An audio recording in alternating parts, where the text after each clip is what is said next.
우리 대전 집사는 점점 찬양이 멋져집니다. 찬양이 적합한 목소리인데 앞으로 찬양 인도하겠다고 나서는 거 아닙니까? 그리고 우리 공 집사님 좀 조심하셔야 되겠습니다. 자, 우리 에베소의 주제가 뭐라고 말씀을 드렸죠? 그리스도 연합. 연합입니다. 그래서 우리가 예수와 연합하기 위해서 무엇이 필요한가라는 것을 사도 바울은 가르치기를 원했습니다. 연합한다는 것은 함께한다는 것입니다. 또 하나가 되었다는 것인데 우리는 사랑의 띠도 하나가 되었습니다. 하나님을 강조하고 또 우리가 하나님을 하나님이라 그러잖아요. 그렇죠. 천주교는 하느님 그럽니다. 그러니까 하나님을 부르는 명칭이 다 다른데 이제 하늘님에서 온 게 하느님인데 하늘에 계신 하나님이 뜻이고 우리는 단 하나의 하나님에서 같은 하나님을 이제 하나님이라고 부르고 있습니다. 뭐 기독교의 하나님, 천주의 하나님 다른 것이 아니라 부르는 명칭이 다르다는 것입니다. 그래서 성경에는 하나님이라고 기록되어 있지만은 천주교 성경에는 하나님이라고 기록되어 있습니다. 또 다른 성경은 또 일본어나 이것은 또 일본어의 하나님이 되겠죠. 또 있는데 이제 정확한 명칭이 이게 맞다 저게 맞다 중요한 것이 아니라 이제 우리가 하나님을 부르는 이제 이유가 하나이신 하나님, 우리와 연합하신 하나님. 그래서 지난주 오후 예배 때 그리스도께서 원하시는 것이 무엇이었어요? 하나님이 저와 하나가 된 것 같이 저희도 우리와 하나가 되게 하옵소서. 연합을 원하시는 예수 그리스도의 기도를 우리가 지난번 오후 이 시간에 함께 받았습니다. 지난주 1절부터 6절까지 말씀을 살펴보았을 때에도 연합입니다. 특히 이제 3절 말씀을 보시면은 찬송하리로다 하나님 곧 우리 그리스도의 아버지께서 우리에게 무엇을 그리스도 안에서 하늘에 속한 모든 신령한 복을 우리에게 주시되 하나됨을 강조하고 있습니다. 엔 크리스톤, 엔 에브라니오스, 엔 볼마티코스. 이게 A들한테 하나입니다. 아내라는 뜻이거든요. 자, 남편이 자기의 아내를 소개할 때 뭐라고 소개합니까? 내 아내입니다. 그러지. 거기 아내라는 데서 나왔던 거예요. 내 아내입니다라고 그렇게 이야기하는데, 자, 부부가 이제 결혼하면은 하나가 되잖아요. 그렇죠. 일시동체랍니다. 그래서 매절결, 혼, 이런 하나가 되어졌다는 의미가 하는데, 성경에서도 이제 부부가 하나가 되었다라는 것을 강조하는 이제 말씀이 있습니다. 그렇기 때문에 하나가 되었다는 것은 연합을 의미하는데, 하나님께서 그리스도 안에서 하늘에 속한 신령한 복을 주기를 원하신다라고 바울은 이렇게 많은 가르침을 에베소 교회 성도들에게 마지막 편지로 남겨놓았던 것입니다. 그것도 어디 안에서? 로마 감옥 안에서 이런 기록을 남겼던 것입니다. 그래서 실제 말씀으로 돌아갑니다. 이제 우리는 그리스도 안에서 그의 풍성한 그의 은혜의 풍성함을 따라 그의 피로 말미암아 속량고 제사함을 받았느니라. 그리스도 안에서 우리가 받은 것이 있는데 무엇을 받았습니까? 속량, 그의 은혜의 풍성함을 따라. 이 속량과 제사함은 그리스도 안에 있는 은혜의 풍성함에 따른 결과입니다. 은혜가 카리스잖아요. 선물이잖아요. 그렇기 때문에 우리가 하나님께로 구원을 받은 것은 하나님의 은혜, 그리스도의 은혜에 따른 결과이다라는 말씀입니다. 그래서 여러분 축도할 때에 제일 먼저 뭐부터 말합니까? 우리 예수 그리스도의 은혜와 그것이 하나님의 사랑으로 왔다라는 것이고, 그것을 보존하시는 누구다? 성령 하나님이. 그러니까 성부와 성자와 성령에 지금부터 영원까지 항상 함께 있을지어다라는 축도를 하게 되어지는 것입니다. 그러므로 이 사도 바울은 이 은혜를 알았던 사람이고 한 사람이고 또 알려줄 책임이 있는 것입니다. 그 당시 에베소 교회는요, 왜 이렇게 폐들을 했을까? 첫사랑을 잃어버린 교회였기 때문에, 은혜를 잊어버렸던 교회였기 때문에 이단이 들어왔습니다. 영지주의 이단. 율법주의 이단도 들어왔습니다. 이렇게 돼 교회가 하나님의 은혜를 따른 교회이기 때문에 사랑이 지어질 수밖에 없었던 것입니다. 오늘 찬양할 때 나의 사랑자의 목소리 듣기 원하네. 여러분 사랑이 사라지면 듣기 싫어하지 않습니까? 안 들립니다. 안 들리려고 합니다. 그래서 그 당시 에베소 교회에 이런 이단들 잘못된 복음을 전한 사람 들어오니까 사단바울이 너무 마음이 아팠습니다. 자기가 오늘 가장 오래 있었던 에베소 교회를 말씀으로 바로 세워보자. 너희가 누구냐? 예수님이 어떤 분이시냐라고 정확한 가르침을 주기를 원했던 것입니다. 우리가 예수님을 구주로 고백합니다. 구주가 무슨 뜻입니까? 나의 구세주가 되신다. 그리고 주와 그리스도 그러잖아요. 그 그리스도는 무엇입니까? 예수님은 나의 하나님이십니다. 주인이 되시다는 뜻입니다. 그렇기에 이 사도 바울은 그 사실을 알고 있었고 그것도 주의 은혜를 말미암아 깨닫게 되어졌고 이 말씀을 감옥 안에서 마지막이 될 수 있는 그 안에서 에베소 교회 그 3년간 있었던 그 세월을 아무나 이제 그 세월을 우리가 기억했기 때문에 모든 교회가 사도 바울에게는 귀하고 또 사랑스럽고 아끼는 교회였지만 그러나 에베소 교회도 또 정이 같은 것은 사실인 것 같습니다. 그래서 다시 그들에게 예수 그리스도가 어떤 분이신지 그 연합하에 어떻게 나타나야 하는지 그 출발이 그리스도 안에서 그의 풍성한 은혜에 따라라고 말씀하고 있습니다. 우리가 바로 하나님의 은혜가 무엇입니까? 그리스도 은혜가 무엇입니까? 그분의 죽으심입니다. 아멘. 예수님께서 죽으셨습니다. 왜 죽으셨나요? 누구 때문에? 나의 무엇 때문에? 죄 때문입니다. 사람들은 이것을 잘 알지 못해요. 깨닫지도 못해요. 그러니까 나에게는 구주가 필요 없다라고 말을 합니다. 십자가 중심 그 의미를 깨닫지 못하고 있습니다. 사도 바울은 예전에는 그 뜻을 알지 못했습니다. 그렇기 때문에 핍박했습니다. 그리스도의 피로 각종 사실교회를 완전히 박절시키고자 했던 사람이 사도 바울이었습니다. 빚에서 예수님을 만나서 주의 당신은 누구십니까 했을 때 주님께서 나는 네가 핍박하는 예수다라고 자신의 정체를 밝히셨습니다. 그로부터 그는 예수를 믿으면 믿을수록 나는 죄인 중에 예수입니다. 이것은 선봉장입니다. 나처럼 이렇게 깊은 죄를 지은 사람이 없습니다. 왜? 핍박했거든, 죽였거든, 살인자였거든. 이 사도 바울에게 사도의식을 주셔가지고 사명을 감당하게 하신 것.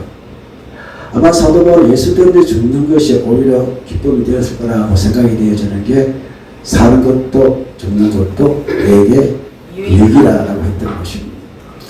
우리 지난주 오늘 말씀 기억하십니까? 내가 그리스도와 함께 십자가에 못 박혔나니 지금부터 2000년 지난 그 시절 골고다 언덕에서 주님 십자가에 못 박히셨습니다. 우리의 죄과 욕심 십자가에 못 박았느니라. 과거가 사건이지만 그 사건을 내가 믿음으로써 이제 내 삶의 구주와 주가 누가 되십니까? 그리스도가 내 인생을 주관하신다. 이게 구원의 출발이 되는 것입니다. 그게 무엇입니까? 그리스도의 은혜입니다. 그 은혜를 어떻게 찾아왔습니까? 그의 은혜의 풍성함을 따라 그의 피로 말미암아 속량 곧 제사함을 받았느니라. 십자가에 함께 내가 못 박혔기 때문에 제사함이 우리에게 찾아왔다. 속량이 찾아왔다. 그의 피로 말미암아 속량을 먼저 말을 합니다. 속량이 무엇입니까? 속량은 이제 그 아폴리트 토시스를 해가지고 로시스를 해가지고 속전 몸값을 의미합니다. 우리가 이제 범죄를 저지르면은 약한 것을 과태료를 물잖아요. 또 벌금을 물잖아요. 또 돈 있는 사람은 감옥에 들어가면 그 들어가기 싫어가지고 뭘 냅니까? 보석금을 내잖아요. 또 몸값 항상 붙다더라고요. 돈 없는 사람들 그렇게 하잖아요. 그리고 엄청나게 이제 큰 죄를 지은 사람 가운데 돈이 많은 사람이 돈을 못 내겠다 해가지고 이제 하는데 하루에 먹일 수 있는 돈이 있는 모양이라고요. 그래, 어떤 사람은 하루 몽삭씩 얼마 칩니까? 수억 대 되는 사람도 있잖아요. 예를 들면 전두환 아들 있잖아요. 그 사람은 어떻게 엄청나게 돈을. 그러니까 이 제도 분격이 있더라고요. 돈에 따라 일당이 많은 것을 보게 되어지는데. 자, 이것은 제수들이, 당시 제수들이나 이렇게 노예들이 자유를 얻기 위해서 석방의 대가로 지불하는 돈을 말합니다. 그러니 예수 그리스도께서 우리를 위하여 성장해 주셨는데 저희들 우리를 위하여 자신이 대신해서 몸으로 성장하시는 속절되시는 그것이 그리스도의 피로 이루어졌고 그것을 말미암아 곧 죄사함, 죄는 바로 토마를 이루어지고 실수, 허물을 말합니다. 범죄를 말하는데 그 값이 어떻게 되어졌다? 석방되어졌다. 사함이 석방되다, 이제 면제되다, 용서되다, 앞에 실세에서 단어입니다. 그렇기에 주는 우리의 구세주가 되십니다. 구세주라고 고백합니다. 구주이십니다. 우리를 위하여 대신 주의 생명으로 핏값으로 송장해 주셨고 그로 말하면 우리는 제사함을 받았을 죄로부터 해방을 받은 것입니다. 죄에서 자유를 얻게 하면 보혈에는요 주의 보혈을 찬양이 있듯이 그게 우리의 고백이요 우리의 찬양이요 즉 우리의 본질 자체가 되는 것입니다. 이것을 예수님께서 알려주셨습니다. 이것은 사람의 지식이나 지혜에 따라 아는 것이 아니라 8절 말씀 읽어봅니다. 이는 그가 모든 죄와 총명을 우리에게 넘치게 하사 우리에게 무엇과 무엇을 죄와 총명을 넘치게 하셨다. 주님께서 깨닫게 하신다는 말씀입니다. 우리에게 그 죄와 총명을 주셨다. 이 지혜란 말은 소피아에서 오는 단어인데 이제 지혜하는 총망한 의론적인 지혜를 말합니다. 지식에 가까워 전할 수 있고 그 다음에 총명이라는 단어는 본의 시세 가지고 사고방식 움직이는 지혜를 말합니다. 자, 모든 지혜는 어디부터 나옵니까? 지식이 있어야 되잖아요. 그렇죠? 있듯이 그래서 그가 모든 지혜는 호크마라고 해서 말씀이기도 합니다. 율법이기도 합니다. 거기에서 어떻게 운용하는지가 중요한 건데 운용하는 것은 이제 총명이 되어집니다. 사고력이 있어야 됩니다. 그것을 우리에게 넘치게 하셔서 구절을 봅니다. 그 뜻의 비밀을 우리에게 알리신 것이요 그의 기뻐하심을 따라 그리스도 안에서 때가 참 경륜을 위하여 예정하신 것이다 라고 말씀을 하십니다. 자, 그 뜻의 비밀을 우리에게 알리셨다. 지혜와 총명을 우리에게 넘치게 하셔가지고 그 뜻을 깨닫도록 우리에게 알려주셨다. 알아듣게 하셨다. 그의 기뻐하심을 따라 그리스도 안에서 때가 참 경륜을 이루셨다. 자, 비밀은 우리가 영어로 뭡니까? 미스테리라고 그러잖아요. 헬라 원어에는 미스테리라고 되어 있습니다. 같은 제 비밀한 뜻인데 이거는 그것을 통해서 그 비밀이 드러났다, 완성되어졌다는 것입니다. 저는 이게 감춰졌는데 그것을 통하여 성취되어졌다, 완성한 것을 주님께서 우리로 하여금 알게 하셨다, 깨닫게 하셨다. 그 죄와 총명의 원칙이 하나님께서 그렇게 하셨다는 말씀이 되는 것입니다. 그의 그리스도 안에서 때가 참 경륜을 위하여 예정하신 것이네. 그러므로 밝혀진 진리가 무엇입니까? 이게 이제 밝혀진 진리, 알게 하신 진리, 이게 경륜 때가 참 경륜을 이야기하는 것인데 이 경륜은 오늘 찾아보니까 관리하다, 경영하다, 행정을 이야기하는데 하나님의 구속의 때가 이제 예수를 통하여 주님께서 관리해 가셨다, 경영하셨다는 그런 말씀이 의미가 되는 것입니다. 그리고 우리의 제3을 향한 하나님의 계획이 창세전부터 관리되어 왔다는 것입니다. 그의 구속의 경륜이라고 합니다. 구원의 경륜. 이것을 우리에게 미리 알리셨다라고 말씀을 합니다. 그리고 이 구속에 하나님의 구원의 경륜은 원 주권이 하늘에 있다는 것을 말씀합니다. 인간의 지혜가 아니라 인간의 계획이 아니라 오직 하나님께 주권적으로 우리에게 알려주셨고 그 알리신 것을 예수 그리스도에 있다는 것을 그 성취가 우리 예수께 있다는 사실을 알려주셨다라고 말씀하시는 겁니다. 그게 이제 실제로 돌아가면은 우리 그리스도 안에서 그의 은혜의 풍성함을 따라 그의 피를 말미암아 속량 곧 제사함을 받았느니라. 그 제사함이 무엇을 의미합니까? 그 제사함이 알게 하는 지혜와 총명을 넘치게 하셔서 그에게 나타난 이 구원의 승리, 구원의 무서의 경륜을 우리에게 그 비밀을 알려주셨는데 그 비밀의 성취가 예수를 통하여 나타났다는 것을 의미하는 것입니다. 그런 말미암아 10절 읽어봅니다. 하늘에 있는 것이나 땅에 있는 것이 나 그리스도 안에서 통일되게 하려 하심이라. 그래서 이 통일이 우리의 소원은 통일이 의미가 아니라 이 의미는 원을 찾아보면은 이제 아나케팔라의 오마이라는 뜻인데 이제 요약하다, 함께하는 뜻입니다. 결론을 짓다는 것입니다. 하늘에 있는 것이 무엇이며 땅에 있는 것이 무엇일까요? 하나님의 창조의 세계에는 뭐가 있나요? 보이는 것들이 있고 보이지 아니하는 것들이 있습니다. 하늘에 있는 영적인 세계를 말합니다. 땅에 있는 이 세계, 사람의 본 세계, 이 모든 것이 다 하나가 되게 하시는 그 뜻이 그리스도를 통해서 나타났다. 그리고 그리스도를 통하여 모든 것이 하늘에 있는 것이나 땅에 있는 모든 것을 주님께서 결론을 지으셨다. 그 주권자가 누구라는 겁니까?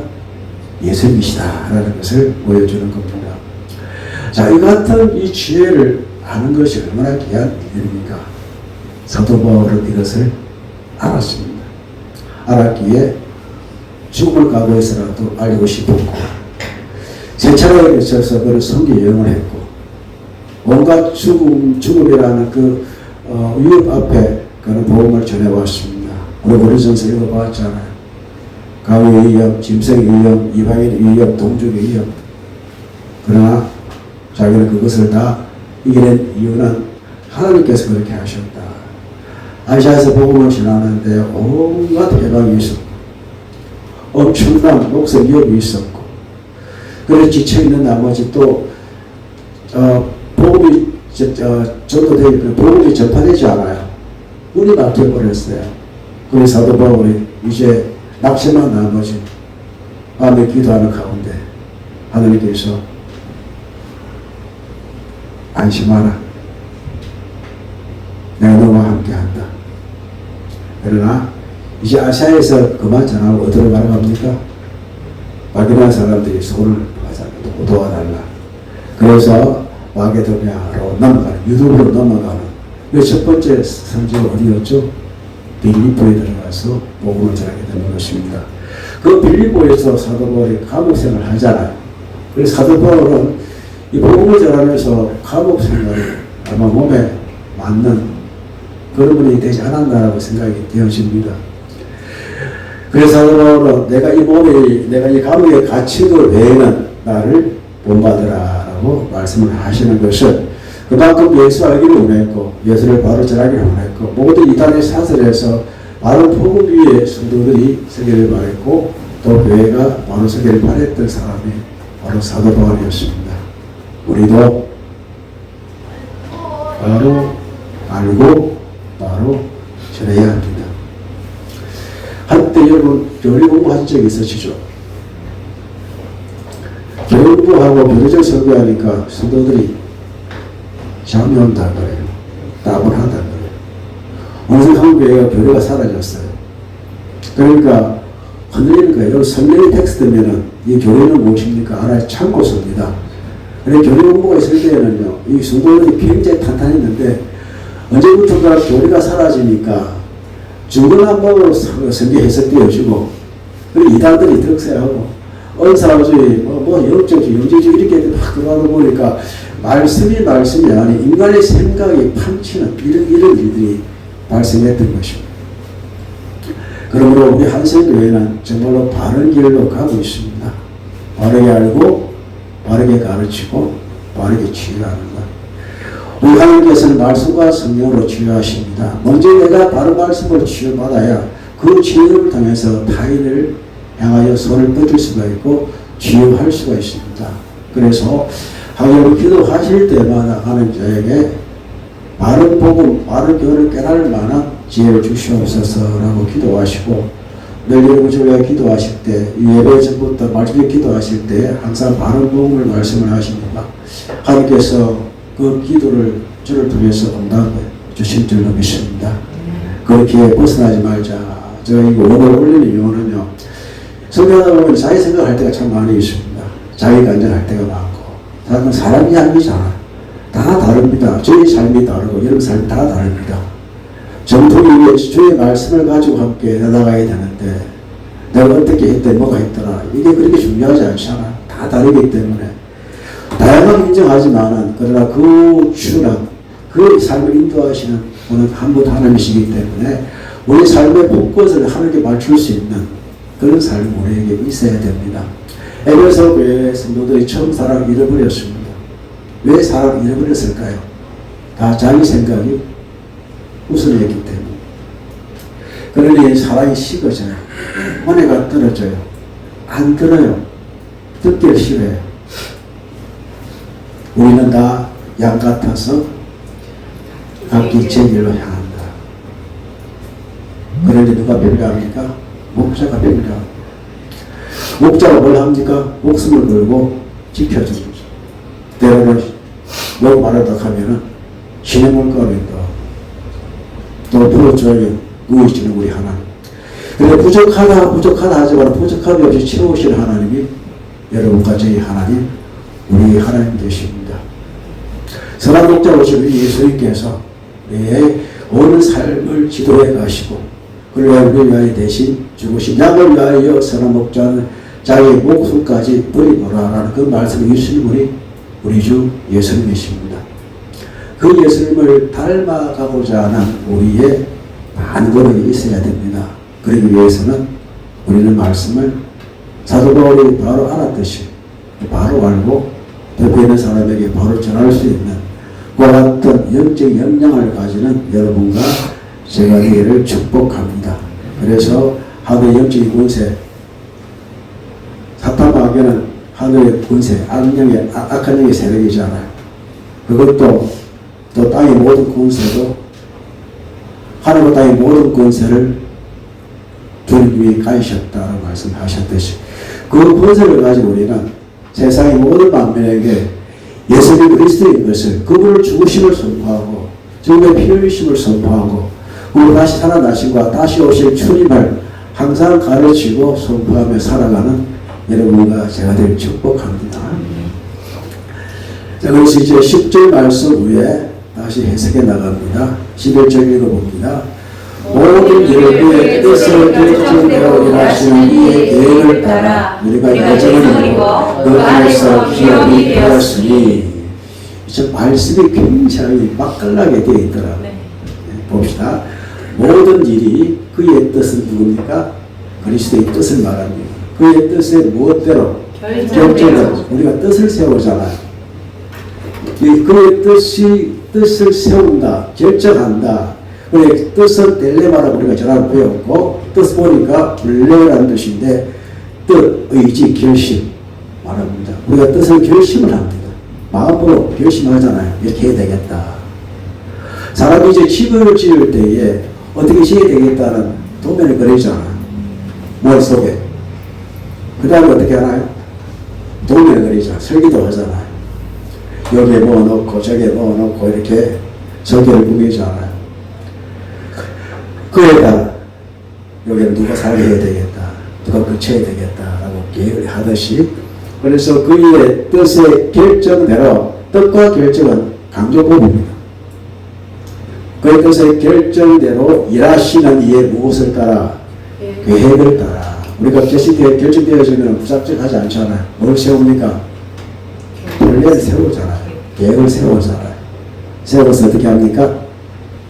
계획을 따라 예정을 입었다. 이 예정을 미리 정한다는 뜻 지난번에 함께 살펴보았는데 우리가 집을 짓기 위해서는 계획에 따라 누가 살게 한다는 계획이 있잖아요. 자, 저품촌에 그런 같은 집을 짓고 뭐 하기 위해서? 살기 위해서 그렇게 하잖아요. 우리 하나님의 예수 그리스도의 그의 뜻의 결정되시는 이의 계획은 우리를 구하기 위해서 예정으로 무엇을 삼기 위해서 그 안에서 기업이 되게 하셨다. 기업의 결정은요, 이제 기업이라는 말은 소유자의 소유, 내 소유가 되게 한다. 여호와 나의 기업이 되신다. 우리가 하나님의 기업입니다. 우리에게 할 땅에서 분배해 주시다는 뜻입니다. 결국 하나님께서 우리의 집을 이 구성의 경우는 우리로 하여금 우리의 기업이 되게 하기 위해서 하나님의 기업 나눠주기 위해서 요한복음 14장 말씀하시죠. 내 마음에 근심하지 말라. 하나님 믿으니 또 나를 믿으라. 내 아버지 집은 구할 곳이 많다. 그 집이 맨션이다. 맨션, 우리나라 맨션은 가짜 맨션이고 진짜 맨션은요, 집에 딱 들어가면 다 되어 있는 거 있잖아요. 냉장고도 있고 뭐 다 있는 거. 뭐만 들어가면 되는 그 맨션입니다. 우리 제일 처음에 우리가 그 아파트 예전에 맨션이 유명했잖아요. 들어가니까 아무것도 없더라고. 다 사매야 되더라고. 뭐 빌리입니까? 뭐 여러 가지 집이 있더라고. 맨션, 하나님 예비하신 집이 있습니다. 그게 우리에게 주신 기업입니다. 영원한 기업이 됩니다. 그것을 말씀하신 것입니다. 그게 그의 뜻의 결정대로 하나님 예수 그리스도의 결정대로 일하시는 하나님의 계획에 따라 우리가 예정을 입어 미리 정한 바대로 하나님의 기업이 되었다라고 말씀을 하십니다.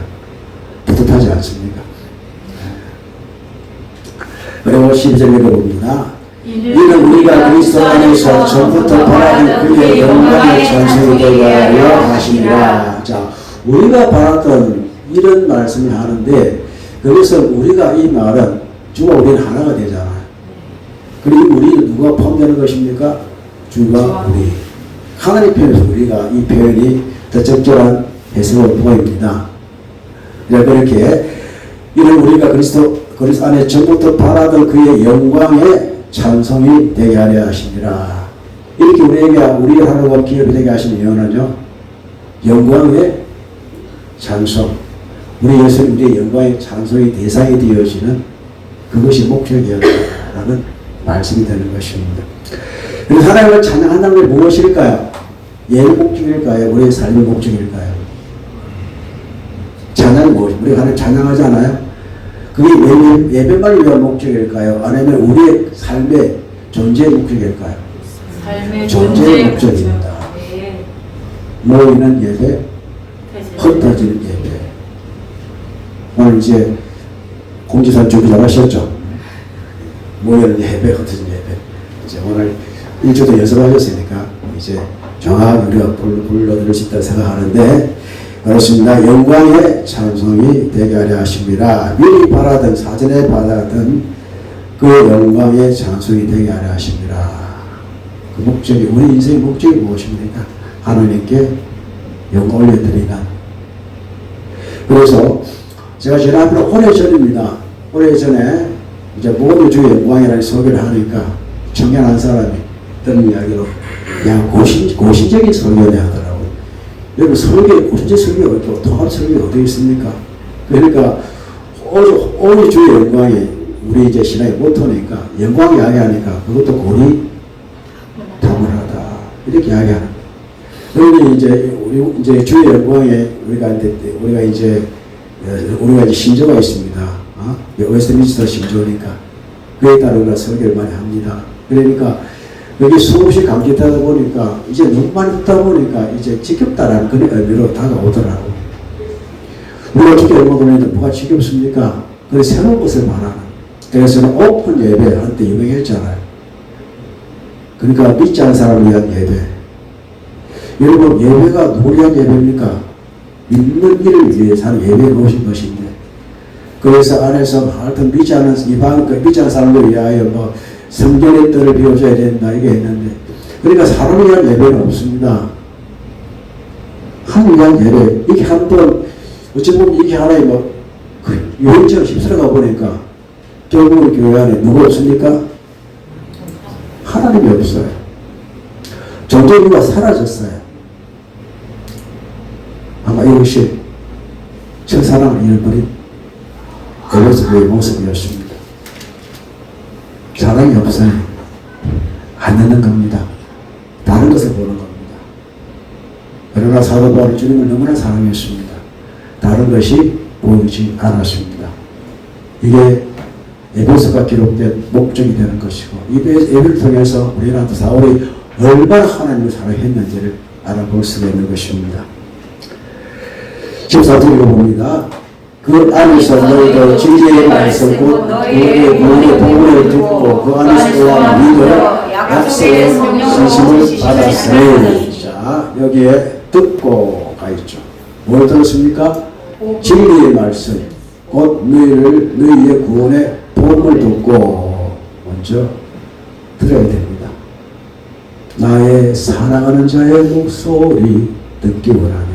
들어야 됩니다. 그런데 여러분 성경 소리가 있습니까? 노래를 읽습니까? 한 번째 소리 읽어보십시오. 내 목소리 듣는 겁니다. 우리가 이제 읽으면서 이렇게 우리가 들으면 더욱더 확실하잖아요. 외우시잖아요. 그거 눈으로 이제 안 그러면 여러분 요즘 성경 뭐 나오잖아요. 듣게끔 하는 성경도 있잖아요. 목소리 좋은 성우가 나와가지고 대주의 하나님이 천지를 창조하느라고 자주 했는데 그렇게 들어도 상관없습니다만 듣는 것도 필요하다라는 생각이 되어집니다. 그래서 너희도 진리의 말씀 곧 너희의 구원의 복음을 듣고 그 안에서 또한 믿어 듣고 있는 것. 거기 위해서는 어느 분이 필요합니까? 약속의 성령의 인치심이 필요하다. 자, 인치라는 말은 무엇입니까? 여러분 계약서에 도장 찍으면 그것이 누구 거라는 겁니까? 내 거가 되는 겁니다. 여러분 집에 등기가 다 있잖아요. 그 등기에 내 도장 찍히는 순간에 그것은 내 소유가 됩니다. 우리가 듣고 믿을 때에 그 믿음으로 약속의 성령으로 인치하셨다 이 말씀이라면 우리는 우리의 소유는 누굽니까? 하나님의 소유다. 끝까지 지키시고 보호하신다는 하나님의 의지가 여기에 담겨있는 것입니다. 그리고 14절 읽어봅니다. 이는 우리 기업의 보증이 되사 그 얻으신 것을 소명하시고 그의 영광을 찬송하고 하여 하시니라. 6절과 우리가 이제 찬송을 얹는 말씀을 드렸는데 이는 우리가 약속의 인치심은요 무엇을 의미합니까? 우리 기업에 무엇이 되기 위해서? 보증이 되기 위해서. 에라고 이것은 이제 계약금을 지불하는 상업적 용어입니다. 그래서 우리가 물건을 사기 위해서는 무엇이 먼저 무엇을 이제 치웁니까? 예약금을 치르잖아요. 또한 그 중에서 성량하시고 성량 우리 앞에 살펴보았습니다. 그의 영광에 찬송하게 하려 하시니라. 이건 미래입니까? 아니 현재형입니까? 미래형입니다. 그러니 이건 영원히 우리가 하는 나라 그 갈 미래에까지 우리를 어떻게 해요? 인치심으로 보증해 주신다라는 끝까지 함께 하시는 그 일을 누가 하신다는 겁니까? 성령 하나님이 하신다. 그러니 항상 우리는 성령을 기도해라 이 말이 성령에서 항상 기도해라. 옛날 성경에는 무시로 성령 안에서 기도하고 나오는 무시로 아닙니다. 무시로가 지금 바뀌었어요. 항상 성령 안에서 기도하고. 여러분 기도를 이끄시는 하나님이 성령 하나님이 되십니다. 성령 충만하십시오. 예수님 불안에 떠는 자들 향하여 숨을 내쉬면서 성령을 받으라라고 말씀을 하셨습니다. 성령 받으면 기쁨이 넘쳐납니다. 혼란함이 사라집니다. 주와 하나가 되는 일들이 얼마나 기쁜 일들인지. 세상에 어떤 엄청난 일이 있다 하더라도 성령 충만으로 사시면 그 가운데 주께 주신 기쁨이 무엇인지 깨닫고 내 마음에 용서서 일어나는 그런 리조이스라는 거 있잖아요. 영적 기쁨을 가지고 우리가 살아갈 수가 있습니다. 그것이 주님의 속량하심에 따라 우리가 제사함을 입었기 때문에 가능한 일들입니다. 하나 제사함을 통하여 감사하시고 그곳의 인치심에 따라 성령 하나님을 늘 바라보시고 그것이 우리의 찬송의 제목이 되어지고 우리의 삶의 본질이 되시기를 주님 이름으로 축복합니다. 주신 말씀을 생각하면서 그의 뜻과 뜻의 결정과 계획에 따라 예정을 입어라는 이제 말씀의 제목인데 오늘 여러분 충분히 말씀을 들으셨습니다. 이제 말씀을 생각하면서 함께 방송으로 기도하겠습니다.